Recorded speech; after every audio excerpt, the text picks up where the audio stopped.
I'm Xenia and I'm in studio with Christine Rita Abankwa. She is the founder of Secure the Bag Africa, which is a high-performance coaching platform. For today, we are talking about misconceptions people have about SMEs.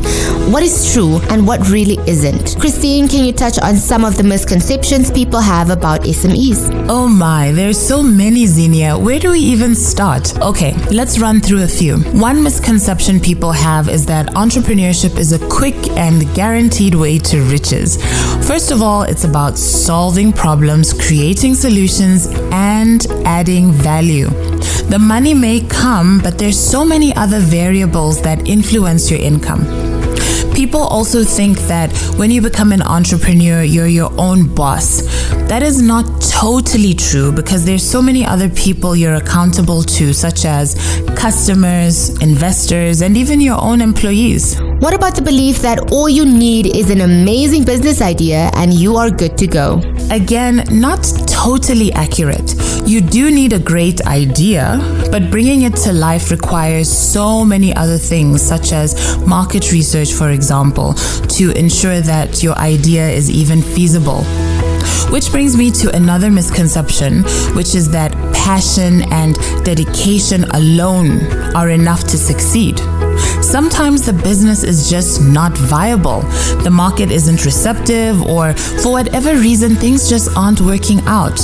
Sometimes all the passion and persistence in the world aren't enough to rescue a sinking ship, and you'll know when to cut your losses and do something else. A lot of times when you think of running your own business, you picture yourself doing only what you love, having lots of free time, and even working from a luxurious hotel destination if you like.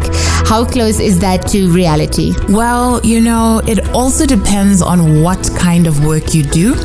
For instance, we see a lot of Instagram influencers and infopreneurs working from beautiful locations for just a few hours every day.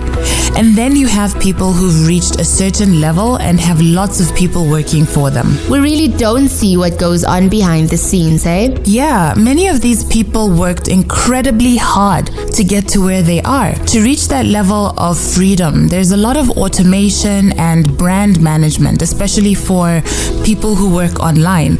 And a lot of delegation and building from the ground up has gone into most successful businesses. Whatever the case, the bottom line is that running your business doesn't only involve doing what you like. There's a lot of grunt work, admin, risks, and sacrifices that go into building a business.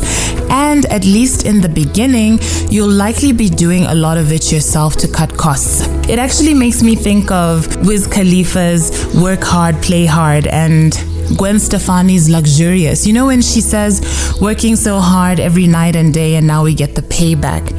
Trying so hard, saving up the paper, now we get to lay back.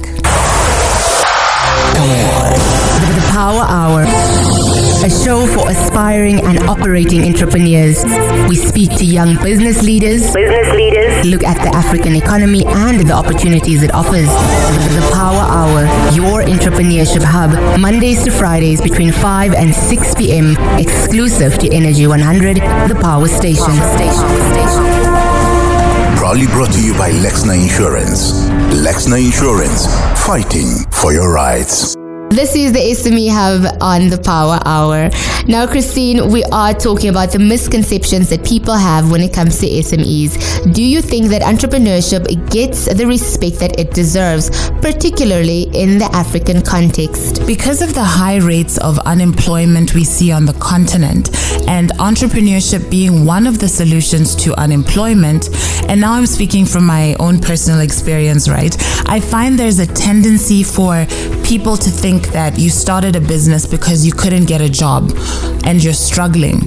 And sometimes SMEs aren't taken seriously. And of course, there is the social pressure and status associated with having a good job and a reliable stream of income. Exactly.